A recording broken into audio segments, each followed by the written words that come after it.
Hello there. I'm Robert. And I'm Vanessa. And we are late to the party, and it's another road trip edition of Better Late Than Never. Did not even think of this one until like the day before we filmed this video. This is one of my favorite road trip movies, and it's just not one I think of as a road trip movie. I am in the same mindset as you. I didn't think of this as a road trip movie either. When you told me about it, I'm like, well, dang, that is a road trip movie. I mean, they are trying to find a way to get to somebody because of a briefcase, and a lot of things happening, and it's basically a road trip getting them there. Cross country, a crazy vehicle involved, twists and turns in terms of story all the way to the very end. We are going to do a retro reaction to Dumb and Dumber, starring Jeff Daniels and Jim Carrey, 1994, directed by Peter and Bobby Farrelly.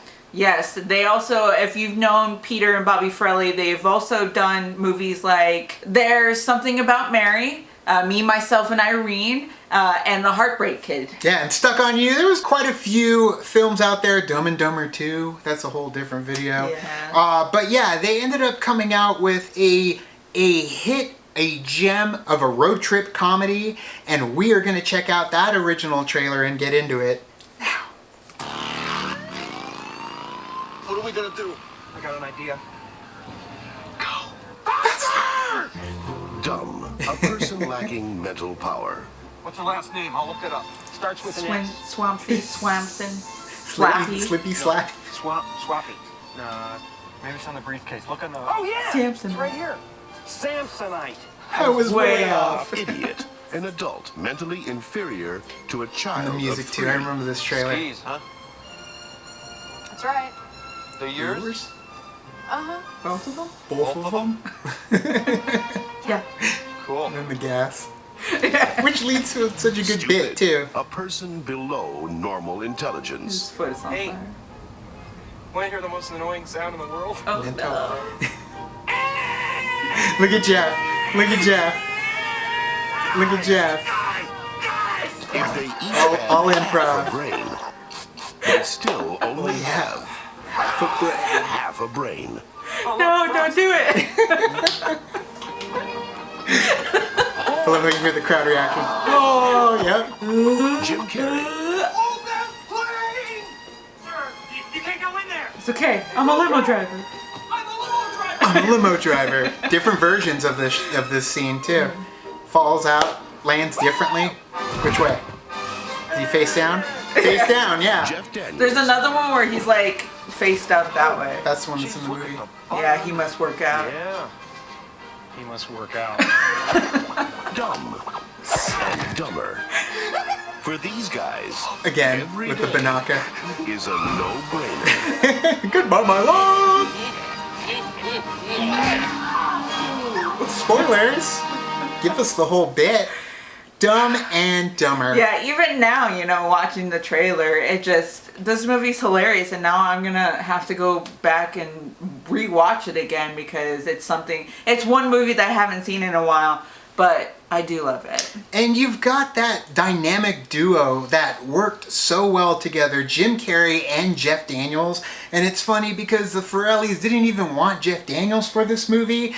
His agent didn't even want him to do no one this wanted him to movie. do it except for Jim Carrey and Jeff Daniels. Yes, which comes to a really good point. You know, in order for Jeff to be in this movie, well, okay, so they gave him a very significantly low amount of money because they were hoping that he would say no Right. to the amount of money that they offered him, but he said he said yes anyways.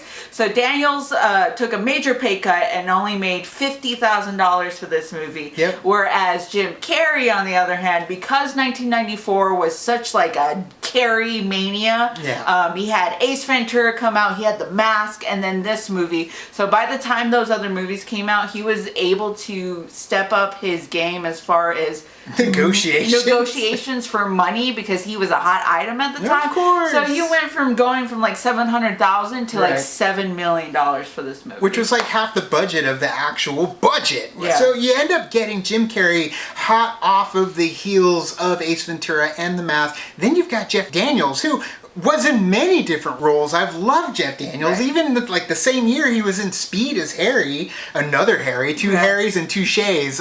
Blank Check Shay, and then of course Karen Duffy is Shay in Dumb and Dumber as well. But you got Harry, who's a very good dramatic actor. You've seen what he can do on Broadway. Right. And the comedic aspect. There is just something about the approach of comedy from both of them that makes me and a lot of other people fall in love with this movie, because it's not just a dumb movie. In fact, even the trailer goes on to kind of define all the different versions of idiocracy. Stupid, yeah. And you end up getting that amazing matchup, but it wasn't always going to be that way too. It wasn't the two of them No, originally. so original choices, they really wanted to have Nicolas Cage and Gary Oldman do it, which would have been such a weird, Right. different movie. Yeah. But if you think about it at the time, Nicolas Cage was kind of at his prime in the 90s / late 80s, and then you had Gary Oldman, around the 1994, which he was coming probably off of Dracula more than Dracula likely, at yeah. that point too. I feel like maybe they could have mixed such a weird, interesting movie if Yeah. they had them.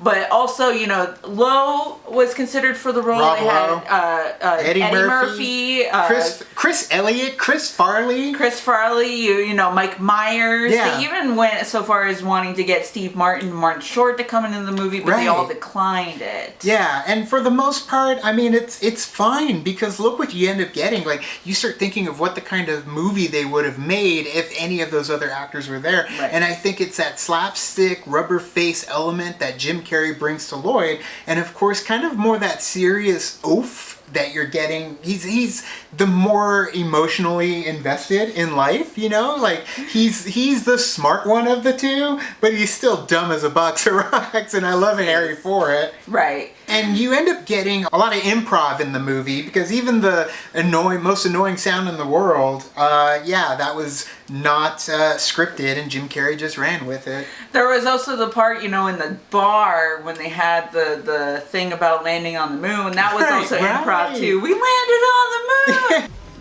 No way.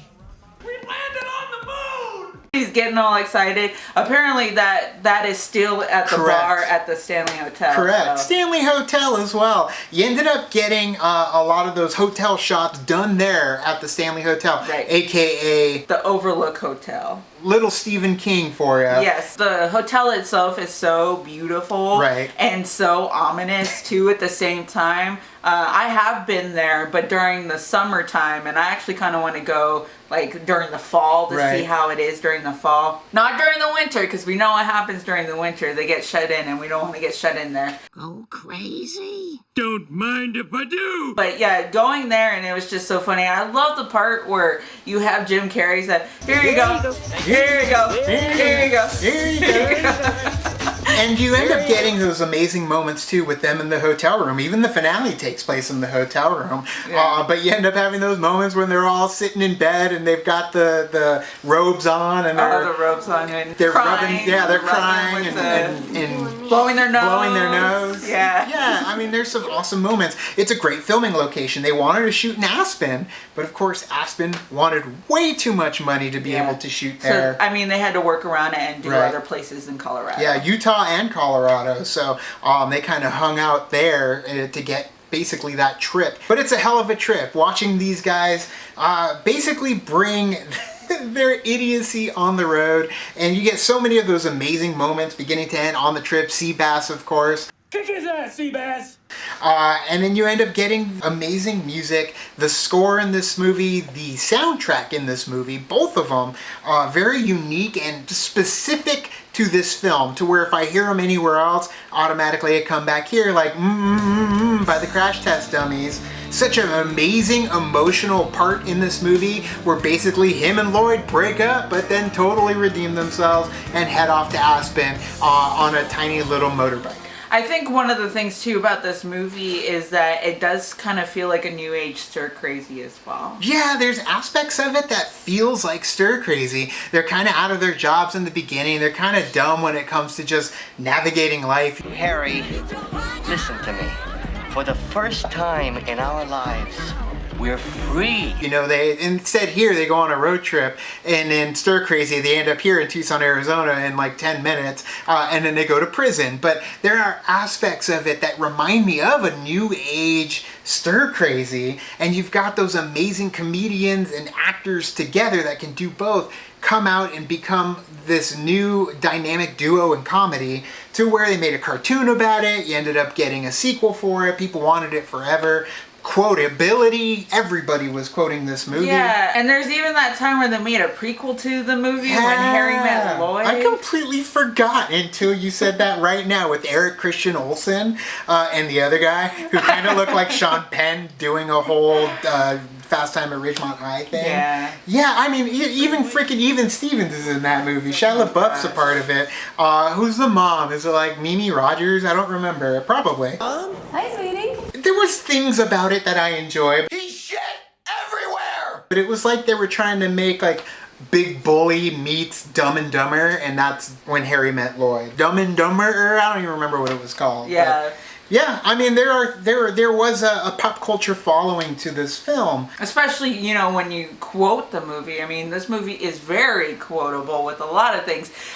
One in particular, I mean, we were just doing it multiple times. It's the part where he's like, you go off and do something like this and totally redeem yourself. So I say that all the time when I was younger. I said that all the time when the movie came out. That was like one of the quotes that I love about the movie too. And then, of course, you know, you have it where it starts at the beginning and he's like, she's like, Austria, and he's like, Austria. Good day, mate. Let's put another shrimp on the barbie. Let's not. And I do love that they ended up doing the Mockingbird song, very similar to in Vacation. So Vacation, they were singing it.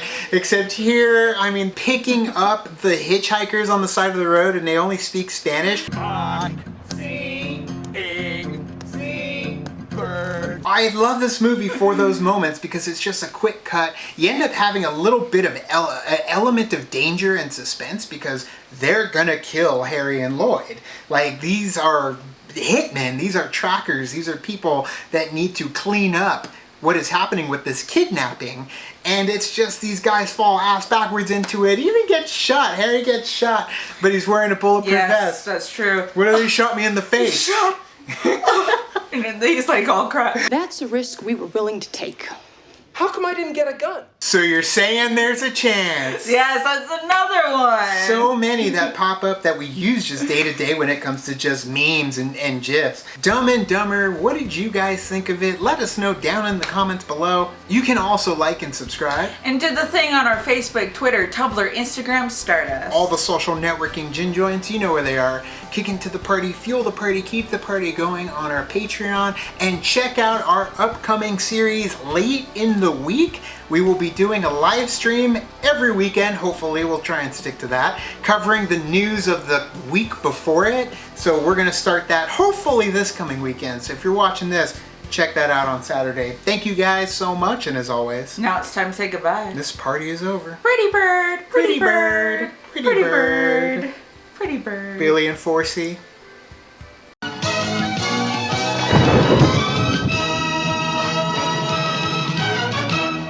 I just thought he was really quiet.